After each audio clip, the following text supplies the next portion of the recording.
नमस्कार. आवाज माझा वृत्तवाहिनीत आपल्या सगळ्यांचं स्वागत. वळूयाच्या काही ठळक घडामोडींकडे. भिवंडीतील गोदामांची तपासणी करा, अनियमितता आढळल्यास कारवाईचे आदेश, पालकमंत्री एकनाथ शिंदे. जिल्हा परिषद कर्मचाऱ्यांची एकस्तर वेतन श्रेणी वादाच्या भोवऱ्यात, 3,500 कर्मचारी प्रतीक्षेत.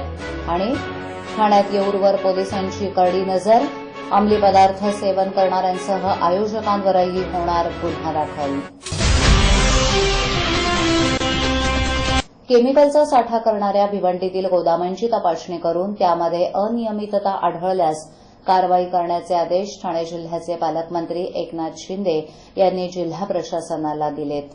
शनिवारी येथील राहनाळ परिसरातील लाकडाच्या वखारीत भीषण आग लागून 8 जण होरपळून मृत्युमुखी पडले. त्याच पार्श्वभूमीवर ही कारवाई केली जाणार आहे. एकनाथ शिंदे यांनी शनिवारी राहनाळ येथील दुर्घटनाग्रस्त परिसराची पाहणी केली. असंख्य बेकायदा गोदामं भिवंडीत उभी असताना त्यालगतच्या परिसरात मोठ्या संख्येनं वस्ती झाली आहे. या गोदामांची तपासणीच होत नसल्यानं काही वेळा घातक केमिकल्समुळे तेथील रहिवाशांच्या जीविताला धोका उद्भवल्याच्या तक्रारी काही ग्रामस्थांनी शिंदे यांच्याकडे केल्या. त्यानंतर या गोदामांची पाहणी करून त्यामध्ये अनियमितता आढळल्यास कठोर कारवाई करावी असा आदेश त्यांनी दिला. याआधीही भिवंडीतील बेकायदा गोदामांवरील कारवाईचा मुद्दा चर्चेत आला असला तरी त्यावर ठोस कारवाई कधीच झाली नाही. त्याची पुनरावृत्ती होऊ नये यासाठी या कारवाईचा अहवाल तातडीनं सादर करण्याची सूचना त्यांनी केली. ठाणे महानगरपालिका हद्दीत घर घेताय का? मग ते अनधिकृत तर नाही ना, याची खातर जमा करा. अनधिकृत घर घेणं हा विकणाऱ्यासोबत विकत घेणारा देखील तितकाच दोषी असतो. तेव्हा घराची डोळस खरेदी करा. आपली कुठे फसवणूक तर होत नाही ना, यासाठी ठाणे महानगरपालिका मुख्यालयातील 4थ्या मजल्यावरील बांधकाम विभागात घराचा सर्वे नंबर, टिक्का नंबर याची खातर जमा करा. घराचं स्वप्न अवश्य करूया साकार, पण अनधिकृत घराचा नका करू कधीही विचार. अधिकृत घर म्हणजे उद्याची देखील निश्चिंती. अनधिकृत घराचे दार म्हणजे डोक्यावर कधीही तोडण्याची टांगती तलवार. जगणं तुमचं होऊ दे सुरेल गाणं, स्वच्छ सुंदर आणि अधिकृत घरांचं हसरं ठाणं.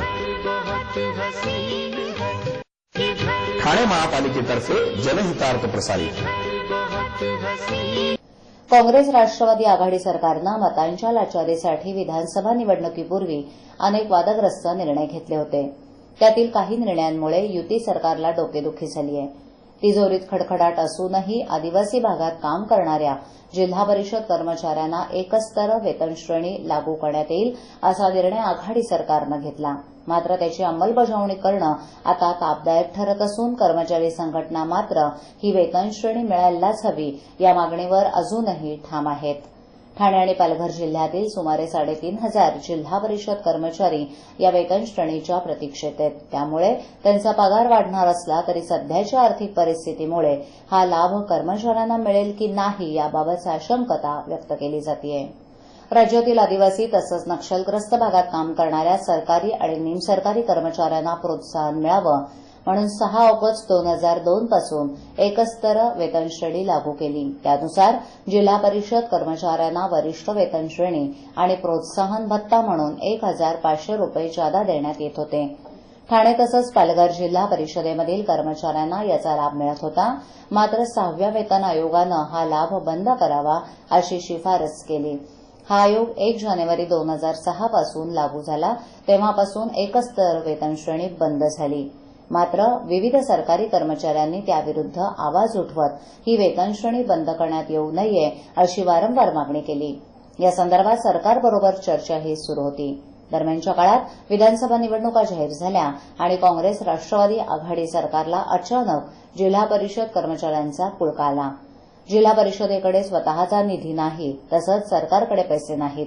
असं असतानाही ठाणे आणि पालघर जिल्ह्यातील आदिवासी भागात काम करणाऱ्या कर्मचाऱ्यांना पुन्हा एकस्तर वेतन श्रेणी लागू करू असं आश्वासन दिलं.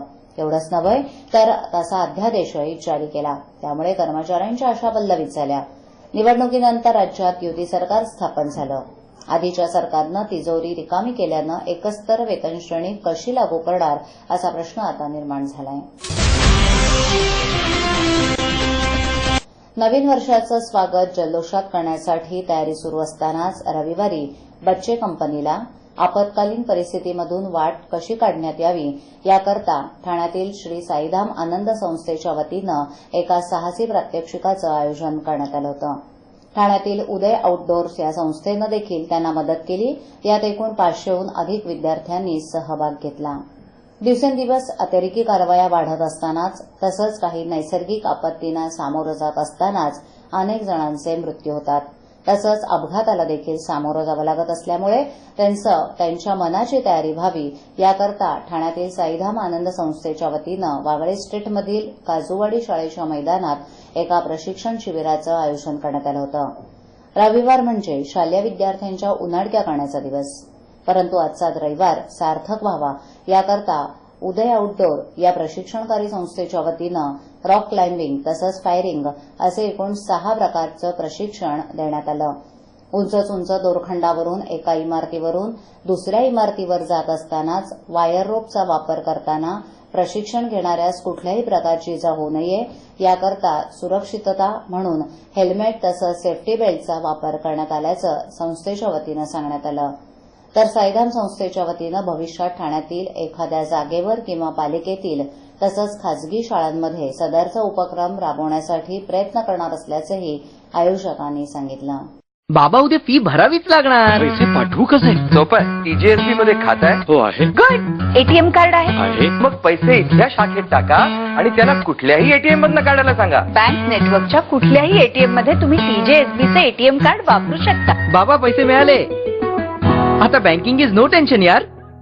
ठाण्यातील शिवसेनेचे धडाडीचे आणि दांडगा जनसंपर्क असलेले एकनाथ शिंदे यांची ठाणे जिल्ह्याच्या पालकमंत्रीपदी निवड झाल्याबद्दल ठाण्यातील वृत्तवाहिन्यांच्या संपादकांनी आज त्यांचा सत्कार केला.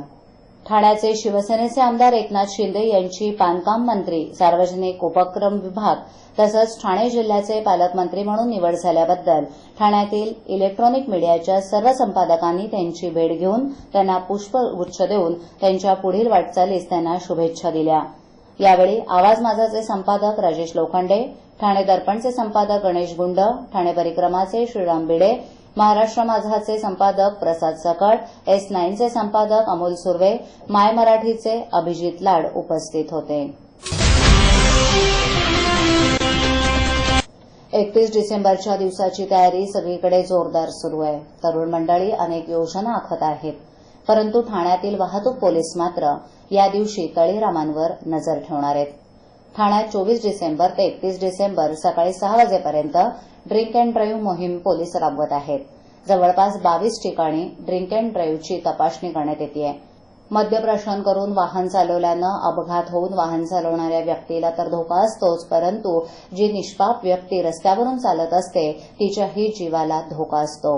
या दोघांचे जीव वाचवण्यासाठी ही मोहीम ठाणे पोलिसांनी हाती घेतली आहे. या मोहिमेचं ठाणेकरांनीही स्वागत केलंय. मुंबई असो की ठाणे, 31 डिसेंबरची रात्र म्हणजे धमाल मस्ती. अनेक हॉटेल्स, हॉल्स अशा पार्ट्यांनी तुडुंब भरलेले असतात. खास करून तरुण मंडळींचा जास्त समावेश यामध्ये दिसतो. आपण जर मागे वळून पाहिलं तर अशा पार्ट्यातून असे प्रचंड मद्यप्राशन करून असे युवक बाहेर पडतात आणि वाहन चालवतात आणि त्यात मग वाहनांचा अपघात होतो. यामध्ये जीव तर जातोच, परंतु जे निष्पाप रस्त्यावरून चालत असतात त्यांच्या जीवालाही धोका असतो. यासाठीच ठाणे पोलीस सरसावली आहे. या दोघांचे जीव वाचवण्यासाठी ही मोहीम ठाणे पोलिसांनी हाती घेतली आहे. तुमची घरी कुणीतरी वाट पाहत आहे. तुम्ही सुरक्षित वाहन चालवून घरी परता. यासाठी मद्यप्राशन करून वाहन चालवू नका, हा मोलाचा संदेशही यावेळी वाहतूक शाखेनं दिलाय. तर नागरिकही या मोहिमेला चांगला प्रतिसाद देत आहेत, असं वाहतूक पोलिसांनी सांगितलं. आजच्या ठळक घडामोडी शेवटी पुन्हा एकदा. भिवंडीतील गोदामांची तपासणी करा. अनियमितता आढळल्यास कारवाईचे आदेश. पालकमंत्री एकनाथ शिंदे. जिल्हा परिषद कर्मचाऱ्यांची एकस्तर वेतन श्रेणी वादाच्या भोवऱ्यात. 3,500 कर्मचारी प्रतीक्षेत. आणि ठाण्यात येऊरवर पोलिसांची करडी नजर. अंमली पदार्थ सेवन करणाऱ्यांसह आयोजकांवरही होणार गुन्हा दाखल. आपल्या विभागातील काही सूचना अथवा समस्या असल्यास त्या आमच्यापर्यंत जरूर पोहोचवा. आम्ही तुमचा आवाज नागरिकांपर्यंत नक्की पोहोचवू. आम्हाला संपर्क करण्यासाठी आमचा पत्ता आवाज माझा 103 सैलेख आदर्शनगर समोर कोलवाड रोड ठाणे पश्चिम. आमचा दूरध्वनी क्रमांक 9773503326. आमचा ईमेल आयडी awazmaza.tvnews@gmail.com. आवाज माझावरील एखादी बातमी पाहिजे राहून गेली असल्यास युट्यूबवरही ती तुम्ही पाहू शकता. तर मग उद्या पुन्हा भेटू याच वेळी याच ठिकाणी काही नवीन घडामोडींसह आवाज माझा वृत्तवाहिनीत. तोपर्यंत नमस्कार.